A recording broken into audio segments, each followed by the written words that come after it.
बिस्मिल्लाहिर्रहमानिर्रहीम। अस्सलाम वालेकुम नाज़रीन, आप यूट्यूब चैनल देख रहे हैं। मैं इमरान खान हूँ। सबसे पहले जो इमरान खान साहब ने स्टेटमेंट दिया वो मैं आपके सामने रख देता हूँ।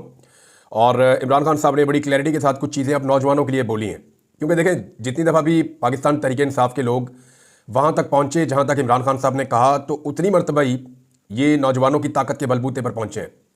यानी रावलपिंडी के मनाज़र अगर आप याद करें तो रावलपिंडी में जो स्टेट ब्रूटैलिटी थी या स्टेट की जानिब से जो टॉर्चर किया जा रहा था, जो फसाइयत वहाँ पे मौजूद था, जो फाशिज़म था, उसका मुकाबला नौजवान कर रहे थे। इससे पहले अगर आप देखें लाहौर में जितना कुछ हुआ, वहाँ भी इमरान खान साहब के घर पे बहुत अटैक किया बार बार स्टेट ने, तो तब भी इमरान खान को आइडिया हो गया कि नौजवान ही खड़े हो सकते हैं और वही खड़े होते हैं फसाइयत के सामने। फिर हमने इस्लामाबाद में बार बार देखा, फिर जैसे हमने देखा कि कंटेनर तो उठा उठा के फेंक दिए नौजवानों ने, और खैबर पख्तूनख्वा से आने वाले काफिले में भी जो नौजवान थे उन्होंने ही रास्ते बना बना कर दिए। तो नौजवानों से इमरान खान साहब की उम्मीद ज़्यादा, ज़रा एनर्जी भी इनकी ज़्यादा होती है, और नौजवान जो है वो पाकिस्तान का मुस्तकबिल भी हैं, और वो हौसला भी शायद उनमें जो ज़्यादा उम्र के लोग हैं उनसे बेहतर होता है। अच्छा जी, अब इसका मतलब ये नहीं है कि जो बाकी लोग हैं वो कुछ करते नहीं हैं। बहुत सारे लोगों ने बड़ा जोर लगाया, बड़े जानदार तरीके से तहरीक चलाई है, लेकिन नौजवानों के लिए इमरान खान साहब का एक खसूसी पैगाम ये उन्होंने जारी किया। ऐसा लगता है कि इमरान खान साहब को जब जब मौका मिलेगा, कभी वकला के लिए जारी करेंगे, कभी वो पार्टी के और लोगों के लिए, कभी खवातीन के लिए जारी करेंगे। लेकिन जो उनका पहला प्रोग्राम आया, जो उन्होंने जारी किया है, या पहला स्टेटमेंट जिस तबके के लिए जारी किया, वो नौजवान है। इमरान खान साहब ने नौजवानों को मुखातिब करते हुए कहा कि मुल्क में उनका मुस्तकबिल शदीद खतरे में है, जिसके सद्देबाब के लिए वो 24 नवंबर को बाहर निकलें, पार्टी के एहतजाज में शामिल हो जाएं। इमरान खान ने अपने एक्स पर अपने पैगाम में कहा कि हज़ारों नौजवानों को हर माह रोज़गार ढूंढने के लिए मुल्क छोड़कर जाना पड़ रहा है, लेकिन कितने नौजवान बाहर जा सकेंगे? सबको तो वीज़ा नहीं मिल सकता, और ना ही सबके पास इतने वसाइल हैं कि वो पाकिस्तान से बाहर चले जाएं। बड़ा पैसा लगता है बाहर जाने में, आसानी तो होती नहीं। तो इमरान खान साहब ने कहा कि मुल्क में जमहूरियत ख़त्म हो चुकी है और कानून की हुक्मरानी बिल्कुल नहीं रही, क्योंकि अब अदलिया को भी टेक ओवर कर लिया गया है। इमरान खान ने नौजवानों से कहा कि अगर आपको अपने मुस्तकबिल और हुकूक और आज़ादी के लिए जिद्दोजहद करनी है, तो आपके पास इस बोगस निज़ाम के खिलाफ खड़े होने के अलावा अब कोई रास्ता नहीं बचा। इमरान खान ने कहा कि 24 नवंबर को तमाम नौजवान, खुसूसन तलबा और तालिबात, अपने हुकूक के लिए हमारे साथ निकलें, क्योंकि अब इस मुल्क में नौजवानों का मुस्तकबिल शदीद खतरे में है। ये जनाब इमरान खान साहब ने नौजवानों के लिए पैगाम दिया। एक पैगाम इमरान खान साहब की जो बहन है वो भी लेकर आई, और उन्होंने भी वर्करों के हवाले से एक बड़ा अहम पैगाम जो है वो पहुंचाया है, और वो पार्टी के हवाले से भी है। इमरान खान की हमशीरा अलीमा खान साहिबा इमरान खान साहब को मिलने के लिए गई, और उन्होंने कहा कि इमरान खान ने कहा है कि एहतजाज हमारा आईनी हक है, 24 तारीख को तैयारी करें, क्योंकि ये फाइनल राउंड है, और जब तक मुतालबात नहीं माने जाते एहतजाज जारी रहेगा। रावलपिंडी में मीडिया से गुफ्तगू करते हुए अलीमा खान ने कहा कि इमरान खान ने 24 नवंबर की एहतजाजी कॉल से मुताल्लिक आज दोबारा बात की है, और सोशल मीडिया टाइगर्स, तलबा और नौजवानों को मुखातिब किया है। अलीमा खान ने कहा कि इमरान खान ने कहा है कि नौजवान अपने मुस्तकबिल के लिए खड़े हों, नौजवान पाकिस्तान छोड़ कर ना जाएं, क्योंकि नौजवान ने पाकिस्तान को अब बचाना है। ओवरसीज़ पाकिस्तानियों ने पैगाम दिया है, वो 24 अक्टूबर को पूरी दुनिया में एहतजाज करेंगे। उन्होंने बताया कि इमरान खान ने एहतजाज के लिए हिकमत अमली तरतीब देने का कहा है। हुकूमत कितने लोगों को गिरफ्तार करेगी, लेकिन हमने आज़ादी के लिए खड़े होना है।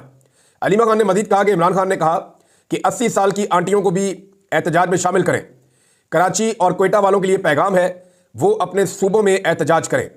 इमरान खान की हमशीरा ने कहा, यानी जो कराची के, सिंध के उधर के लोग हैं, या जो बलूचिस्तान के लोग हैं, कोयटा के, वो अपने अपने सूबों में अपनी अपनी जगहों पर एहतजाज करें, और बाकी जो है वो जो पंजाब के और खैबर पख्तूनख्वा के और दीगर एरिया के लोग हैं वो सारे पहुँचे इस्लामाबाद की जानिब। अच्छा, इमरान खान की हमशीरा ने कहा कि इमरान खान की कॉल है और इस पर पूरा अमल होगा। इमरान खान ने बराह रास्त सबको पैगाम दिया है, और इस एहतजाज में MNAs MPAs आगे होंगे। अलीमा खान का कहना था कि मरीम नवाज पंजाब में गैर आईनी काम करके हमें रोकने की कोशिश करेगी, लेकिन हमने फिर भी इस्लामाबाद पहुंचना है। हम अगर अकेले डी चौक पहुंचे और गिरफ्तार भी हुए तो 24 नवंबर को भी लोग पहुंचेंगे। यानी अगर हम अकेले भी पहुंच गए थे और गिरफ्तार हो गए थे तो लोग 24 को पहुंचेंगे और हम भी पहुंचेंगे। अच्छा, अब कुछ जो है वो नून लीग की सहाफ़ी आवाज़ उठा रहे थे कि इमरान खान साहब ने हमेशा मौरूसी सियासत के खिलाफ बात की, तो ये जो स्टेटमेंट बाहर आके बताया है, या जो एहतजाजी एक सिलसिले का जो आगाज़ अब होने जा रहा है 24 तारीख को, उसके बारे में जो अनाउंसमेंट है वो अलीमा खान ने क्यों की? पार्टी ने ये अनाउंसमेंट क्यों नहीं की? अलीमा खान ने ये अनाउंसमेंट क्यों की? तो ये तो पाकिस्तान तहरीक इंसाफ के अंदर मरूसियत आ गई है, इस तरह की बात कुछ हमारे नून लीग के सहाफ़ी दोस्त कर रहे थे। तो मैं एक चीज़ क्लियर कर देता हूँ आपको कि इमरान खान साहब से उनकी पार्टी के लोग बड़ी देर से मिलने की कोशिश कर रहे हैं। पहले भी 1 महीने तक तकरीबन इमरान खान से मिलने नहीं दिया। अब फिर सबको पता है कि इमरान खान साहब ने एहतजाज की कॉल देनी थी। लीडर्स मिलने जाते हैं और जेल के दरवाजे से उन्हें अगवा कर लिया जाता है, उठा लिया जाता है और बाद में छोड़ दिया जाता है। और मुलाकात करवाई नहीं जाती। अब इमरान खान को कोई मिल नहीं सकता, जेल का अमला तो बाहर आके बताएगा नहीं कि इमरान खान का पैगाम है कि एहतजाज की कॉल उन्होंने दे दी 24 नवंबर की, और ना कोई और बताएगा। तो फिर वही बताएगा ना जिसकी इमरान खान से मुलाकात होगी, पैगाम को वही बाहर लेकर आएगा। तो इमरान खान की बहनों को मुलाकात का मौका मिला तो उन्होंने ही पैगाम लाकर बाहर देना था। और सियासत करना तो सबका हक है, इमरान खान की बीवी का भी हक है, इमरान खान की बहनों का भी हक है। लेकिन जिसको हम मरूसियत कहते हैं, मुझे समझ आती है या पाकिस्तानी नॉर्मली समझते हैं, वो ये है कि उसकी पोजीशन का फायदा उठाना। जैसे नवाज शरीफ की पोजीशन का फायदा उसकी बेटी ने उठाया, डायरेक्ट वजीर आला पंजाब, कोई काम नहीं किया जिंदगी में, डायरेक्ट वजीर आला पंजाब। नवाज शरीफ के भाई ने उठाया, डायरेक्ट वजीर आला पंजाब और वजीर आजम भी बन गया।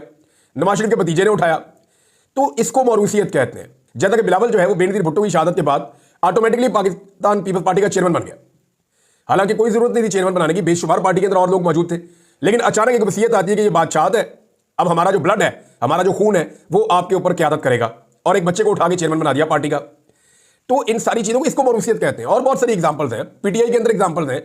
लेकिन एक आदमी कैद है तो उसकी बीवी और उसकी बहनें उसकी आज़ादी के लिए आवाज़ ना उठाएं, उसकी आज़ादी के लिए जद्दोजहद ना करें, उन्हें करनी चाहिए और ये उनका हक बनता है। हाँ, सियासत लोग कर सकते हैं, लेकिन सियासत में बेनिफिशरी होना या पार्टी के फैसले करना वो एक अलग बात है। वो शरीफ खानदान और जरदारी खानदान में ज़्यादा बेहतर अंदाज में ये चीज़ें होती हैं। बल्कि ये तो वो एएनपी के अंदर भी 3 नस्लों से 4 नस्लों से अब खानदान ही चल रहे हैं, वहाँ पे भी अब खानदान से बाहर कोई और बंदा पार्टी का सरबराह नहीं बन सकता। वो अब जो क़यादत बनाई है उसके बारे में एएनपी के अपने लोग कहते हैं कि हम तो अजीब मखमजे का शिकार है कि इस खानदान में कोई ऐसा बंदा भी निकल रहा था जिसने एस्टैब्लिशमेंट की गोद में बैठ के अपनी सियासत करनी थी। तो भाई निकल आया, अब इस तरह का क्या करें। जब मरूसियत होगी तो फिर अच्छा और बुरा सारा आपको एक्सेप्ट करना पड़ेगा। पाकिस्तान तहरीक इंसाफ ने तैयारियां शुरू कर दी है जी। नौजवानों ने कॉन्फ्रेंसेस का आगाज़ किया है, यानी कन्वेंशन शुरू किए हैं नौजवानों ने। स्वात में एक बड़ा कन्वेंशन हुआ नौजवानों का, इमरान खान साहब की तवज्जो भी नौजवानों पे है। तो ये अब इकट्ठ आहिस्ता आहिस्ता होंगे मुख्तलिफ शहरों में और उसके बाद फिर ये लोग इस्लामाबाद की जानिब जाएंगे। खैबर पख्तूनख्वा में तो प्रॉब्लम नहीं है, पंजाब वालों के लिए बड़ा इशू है। और पंजाब वाले जो है वहाँ से कुछ एमपी एमएनए जा रहे हैं पेशावर में मुलाकात करने के लिए पार्टी की आदत से। वहाँ पर ये लायामल तैयार करेंगे कि पंजाब से लोग कैसे पहुँचेंगे रावलपिंडी, इस्लामाबाद, और इस्लामाबाद पहुँच के कैसे वो अपना एहतजाज जो है उसको आगे बढ़ाएंगे। एक और जनाब खबर है और वो बड़ी इंटरेस्टिंग है, और खबर है जी नूरा कुश्ती की। आपको याद है, हमेशा से हम आपको बताते हैं, और इमरान खान साहब ने इसका बड़ा क्लेम किया था शुरू में कि नून लीग और पीपल्स पार्टी नूरा कुश्ती करते हैं, और ये अक्सर नूरा कुश्ती करते रहते हैं। अब बिलावल ने झूठ मूठ की नाराज़गी साबित करना शुरू कर दी है। हालांकि सारी आईनी तरमीम के अंदर ये शामिल था, ब्रूट मेजॉरिटी के साथ मैं करूँगा, हर जुल्म और ज्यादती के अंदर बिलावल हिस्सा बना। सबसे ज़्यादा सिंध पुलिस ने वहाँ पर ज्यादतियाँ की, फिर पंजाब पुलिस भी बहुत ज्यादतियाँ करती है, और हर जुल्म के अंदर बिलावल शामिल रहा। औरतों की गिरफ्तारियाँ हो, तशद्दुद हो, टॉर्चर हो, चाहे लोगों के घरों की चादर और चारदीवारी का तकद्दुस पामाल किया जाए, चाहे लोगों को जबरी तौर पे लापता किया जाए, हर जुर्म का हिस्सा बिलावल जरदारी रहा। लेकिन अब बिलावल का यह कहना है कि कोई ऐसा मुआहदा हमने किया हुआ है आपस में जो शहबाज शरीफ पूरा नहीं कर रहा, तो उसकी वजह से हमें इज्जत नहीं मिल रही। तो कुछ नाराजगी का खिफत का इजहार किया, और ना सिर्फ किया बल्कि सारे पाकिस्तान की मीडिया की फ्रंट हेडलाइन चलवा दी।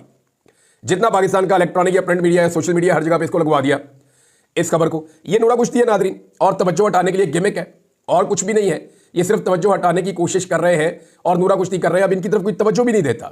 ये आपस में एक दूसरे का सर भी फाड़ देंगे ना, और जाली खून लगा के ये वीडियो डाल देंगे, तब भी सबको पता होगा कि ये खून जाली बह रहा है, ये झूठ बोलते हैं, ये आपस में लड़ ही नहीं सकते, ये एक दूसरे की जमानत है, एक दूसरे की जमानत है। अच्छा, इसमें एक चीज़ और मैं आपको बताता हूँ कि पाकिस्तान तहरीक इंसाफ को एक प्रॉब्लम रहता है अपनी लीडरशिप से। यानी कारकुन तो निकल आता है, लीडर जो है वो पीठ दिखा देते हैं अक्सर, या लीडर कंप्रोमाइज हो जाते हैं। इस किस्म की बातें पाकिस्तान तहरीक इंसाफ के कुछ लोग करते थे। लेकिन देखिए वहाँ प्रॉब्लम्स थी। पहले इलेक्शन लड़ता था लीडर, इसलिए सामने नहीं आ पाते थे। वो बेचारे जैसे ही सामने आएगा वो गिरफ्तार हो जाएगा, फिर इलेक्शन कैसे लड़ेगा। उसके बाद जो है जब सिचुएशन ठीक हुई तो फिर आईनी तरमीम के मामले पड़ गए, जब तहरीक शुरू हुई फिर लीडरशिप को पीछे हटना पड़ गया। अब जो है ये पहली मरतबा एक इम्तिहान आ गया। अलीमा खान ने यह भी पैगाम दिया कि लीडरशिप डी चौक में डट जाएं, गिरफ्तार करते हैं तो गिरफ्तारी दे दें। मैं भी जेल में 1.5 साल से बैठा हूं। ये इमरान खान साहब ने अलीमा खान साहिबा के जरिए से पैगाम भेजा है। अब तो लीडरशिप को या तो निकलना पड़ेगा या गिरफ्तारियां देनी पड़ेगी और फ्रंट पे रहना पड़ेगा सारे एहतजाज की। अब जनाब एक और चीज़ है, 2 खबरें हैं और वो मरियम नवाज से रिलेटेड है। मजाक बनाया हुआ है वैसे अजीबोगरीब किस्म का। एक जी वो कह रही है जी मुझे पैराथायराइड है बीमारी। देखिए मैं कभी भी किसी की बीमारी का मजाक नहीं उड़ाता, और ये मैं जब बात कर रहा हूं तो बीमारी का मजाक नहीं है, मैं इन्फॉर्मेशन पे बात कर रहा हूं। अल्लाह ताला तमाम बीमारों को सेहत अता फरमाए। बीमार कोई भी हो सकता है, आप हो सकते हैं, मैं हो सकता हूं, कोई भी बीमार हो सकता है। ये बादों का जो है वो अल्लाह ताला की तरफ से आजमाइश भी होती है, और बादों का जो है वो हमारे अपने करतूत भी होते हैं। लेकिन अल्लाह बड़ा मेहरबान है, वो बड़ा प्यार करने वाला है, वो अपने बंदों से बहुत प्यार करता है, वो अपने बंदों की हिफाजत करता है। जितना मर्जी कोई गुनाहगार हो, अल्लाह रब्बुल इज्जत की रहमत से मायूस नहीं होना चाहिए। तो मैं कभी भी किसी बीमारी की जो है वो नहीं करता, कभी मजाक नहीं करता, इस पर कभी ज़िंदगी में मैंने बात नहीं की, और होना भी यही चाहिए। लेकिन ये जो पैराथायराइड है, यहाँ इन्फॉर्मेशन पे बात कर लेते हैं। मरियम नवाज ने क्लेम किया कि इसका जो इलाज है वो दुनिया के सिर्फ 2 ममालिक में है, एक अमेरिका में है और एक जिनेवा में है। तो मैं जिनेवा में इसका इलाज करवाने के लिए आई हूँ। सिर्फ स्विट्जरलैंड में इसका इलाज होगा या अमेरिका में होगा मेरा इलाज, और कहीं नहीं होगा। अब ये जो पैराथायराइड है, ये इसकी जनाब 2 किस्में हैं। उन दोनों को मैंने खुद पहले स्टडी किया, फिर बहुत सारे डॉक्टर से पूछा, फिर जब मैं इस पर वीलॉग करने वाला हूँ तो बहुत सारे डॉक्टर ने सोशल मीडिया पर इंफॉर्मेशन डाल भी दी है। ARY ने और शायद ये BBC वगैरह ने इस पर स्टोरी भी कर दी है। और ये बड़ा आसान है, ये जाना पहचाना किस्म का ये मर्ज है। यानी डॉक्टर अदनान ने मरियम नवाज को सही नाम भी नहीं बताया बीमारी का, कोई मुश्किल सा नाम बताते। अच्छा, इन्हें ऐसे लगता है मरियम नवाज को कि जैसे वर्कर मेरे वालिद को मिले हैं या मेरी अपनी पार्टी के हैं, ऐसे ही बाकी पाकिस्तान की सियासी जमातों के भी हैं। इन्हें लगता है कि पूरे पाकिस्तान के लोग जो हैं वो उतने ही बेवकूफ़ हैं जितने वो लोग हैं जो हमारे करीब होते हैं, हमारे आसपास होते हैं। इन्हें ऐसा लगा कि वो भी बड़े सादा लोग होंगे, कोई इसको पढ़ेगा ही नहीं। 1 मिनट में लोगों ने गूगल किया, सारी हकीकत सामने आ गई, डॉक्टर से बात की, सारी हकीकत सामने आ गई। अब वो ये कहते हैं कि बहुत सारे जो पाकिस्तान के साबिक हुक्मरान हैं वो भी इसका इलाज करवा चुके हैं। हज़ारों अफराद को बड़े शहरों के अंदर ये मर्ज लाहक है। पाकिस्तान के तमाम बड़े शहरों में इसका प्रॉपर इलाज मौजूद है, और ना सिर्फ पाकिस्तान में है बल्कि दुनिया के बेशुमार मुल्कों में इसका इलाज मौजूद है। और ये कोई ऐसी बीमारी नहीं है जिसका इलाज करवाने के लिए सिर्फ अमेरिका या स्विट्जरलैंड जाना पड़े। अब मरियम नवाज साहब सर्टिफाइड झूठ बोल देती है, यानी झूठ बोलने का सर्टिफिकेशन अगर कहीं से होनी चाहिए तो वो यूनिवर्सिटी ऑफ मरियम नवाज से होनी चाहिए। जब भी इन्होंने मुंह खोलना है झूठ ही बोलना, जब भी इन्होंने मुंह खोलना है। मेरी लंदन तो क्या पाकिस्तान में कोई प्रॉपर्टी नहीं है, मुझे वो तरीका अच्छे से आता है जिसमें जूते पॉलिश होते हैं, फिर जूते भी पॉलिश कर दिए। अब जनाब पैराथायराइड है, इसका इलाज दुनिया के सिर्फ 2 मुल्कों में है। यानी कल ये कह देंगे कि इंडिया का बॉर्डर जो है वो कहीं हमारे जाके पाकिस्तान के साथ नहीं लगता, परसों ये कह देंगे जनाब कि डोनाल्ड ट्रंप जो है वो हमारे मेरे अब्बू का कजन है। कुछ भी कह सकते हैं ना, ये तो इस लेवल का झूठ है। और इसके अलावा एक चीज और है जो झूठ इन्होंने फैलाया, वो मैं आपके सामने रख देता हूं। एक जाली मुआहदा इन्होंने जनाब शो किया मुस्लिम लीग नून के सहाफियों को, और ये दिया एक हसास इदारे के एक ऑफिसर ने। उसने मुस्लिम लीग नून के चंद सहाफियों को, बल्कि कुछ और सहाफी भी हैं जो नून लीग के इतने करीब नहीं है, उनको व्हाट्सएप के अंदर कुछ इंफॉर्मेशन फॉरवर्ड की। और वो इंफॉर्मेशन थी एक एग्रीमेंट की कि जनाब ये एक लॉबिंग फर्म है अमेरिका में, ये फेंटन आर्लुक, ये एक लॉबिंग फर्म है, और इसके साथ पाकिस्तान तहरीक इंसाफ ने अभी 7 नवंबर को कोई मुआहदा कर लिया है, और उसके मुताबिक वो लॉबिंग करेंगे जी अमेरिका में इमरान खान के हक में, PTI के हक में। तो जनाब इसकी तहकीकात की है, इन लोगों से रब्ता भी किया, मैंने अमेरिका में रब्ता किया, सारी चीज़ें चेक की। नंबर 1, ये जो फेंटन आर्लुक है ये लॉबिंग फर्म ही नहीं है, ये लॉबिंग फर्म ही नहीं है। इसके जाके डॉक्यूमेंट आप चेक करवा लें, इंटरनेट के थ्रू करवा लें, वहाँ पे आप किसी रिपोर्टर को कह के करवा लें।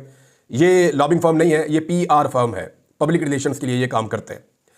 अच्छा, नंबर 2, ये जो डॉक्यूमेंट है जो लगाया गया सहाफियों की जानिब से, चंद सहाफियों ने लगा भी दिया, चंद ने तहकीकात की, जिन्होंने तहकीकात की उन्होंने नहीं लगाया, और चंद बड़े नाम है सहाफियों के अपनी तरफ से, बड़े तुर्रम खान सहाफी बने हुए, उन्होंने लगा दिया पकड़ के। उन्होंने इसको लगा दिया और लगा के ताने देना शुरू कर दिया, देखो जी PTI जो है वो अब अमेरिका में लॉबिंग करवा रही है।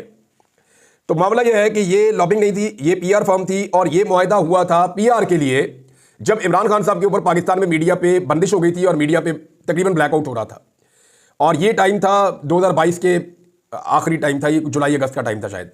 उस वक्त ये एक इनके बीच में एग्रीमेंट हुआ था म्यूचुअल, और इसके पैसे जो है वो ओवरसीज पाकिस्तानियों ने दिए थे और पाकिस्तान की गवर्नमेंट ने नहीं दिए थे, या कोई अवाम का पैसा नहीं था। ये ओवरसीज पाकिस्तानियों ने इसके पैसे उनके साथ को मुआहदा किया था, और इनके बड़े अच्छे ताल्लुकात भी हैं ज़ाती तौर पे ये जो PR फर्म है इनके लोगों के पाकिस्तान तहरीक इंसाफ की क़यादत से। तो इन लोगों ने जो है वो PR ये की थी कि इंटरनेशनल मीडिया पे, क्योंकि लोकल मीडिया इमरान खान को नहीं दिखा रहा था, वहां बाइकआउट हो रहा था, तो इंटरनेशनल मीडिया के ऊपर इमरान खान की फ्रिक्वेंसी बढ़ाने के लिए इन्होंने इकदाम किए थे। तो बस ये हुआ था, इसके अलावा और क्या था। और इसकी डेट भी फोर्ज कर दी, इसके अंदर लॉबिंग का वर्ड भी डाल दिया, इसके फिगर भी आगे पीछे कर दिए, और झूठा डॉक्यूमेंट बना के, वो जिस तरह का कैलिब्री फॉन्ट के साथ नहीं बनाया हुआ था ट्रस्ट डीड मरियम नवाज ने, उस टाइप का एक डॉक्यूमेंट बना के सहाफियों को दिया। और उन्होंने भी जनाब नारे लगा दिए सोशल मीडिया पर डाल के, कैसे ये झूठे और फ्रॉडी हैं कि झूठ फैलाते हैं और झूठ फैलाने के लिए लोगों के कंधे भी इस्तेमाल करते हैं। अब जो इसके अंदर फोर्जरी की गई है, इसके ऊपर पाकिस्तान तहरीक इंसाफ अगर केस करना चाहे तो FIA में जाकर केस कर सकती है, अगर उन्हें तौफीक हो तो। हामिद खान साहब चले जाएं जाके कहे जी ये फलां फलां सहाफ़ी हैं, हमारी जमात है पाकिस्तान तहरीक इंसाफ, या चले जाएं सलमान अकरम राजा साहब कि इन सहाफ़ियों ने हमारी जमात के खिलाफ, एक पाकिस्तान की सबसे बड़ी जमात है, ये एक फोर्ज डॉक्यूमेंट के तहत ये प्रोपेगेंडा किया है, लिहाजा इनको अकाउंटेबल किया जाए। होना तो कुछ नहीं है, लेकिन कम से कम अकाउंटेबल तो करें ना, मामला तो आगे बढ़े। अब हमेशा तो इनकी हुकूमत रहनी नहीं है, तो जब नहीं रहेगी तो तब सबको अपने अपने गुनाहों का हिसाब देना पड़ेगा। मरियम नवाज ने एक स्टेटमेंट दिया, मैं उसके ऊपर सिर्फ बात करना चाहता हूँ। आखिर में उन्होंने कहा जी कि बड़ा दुख होता है जब बच्चे आपकी गाड़ियों के पीछे पीछे भागते हैं, हमारी नौजवान हमारी गाड़ियों के पीछे भागते हैं तो बड़ा दुख होता है। ये बच्चे आपकी गाड़ियों के नीचे आ जाए उस पर आपको दुख नहीं होता? तब आपका शौहर खड़ा होकर कह देता है कि ये हमारी कंपेन और हमारी जो इस मुहिम है, हमारी जो तहरीक है उसका शहीद है, इसको शहीद करार दे देते हैं जब बच्चे आपकी गाड़ी के नीचे आ जाते हैं।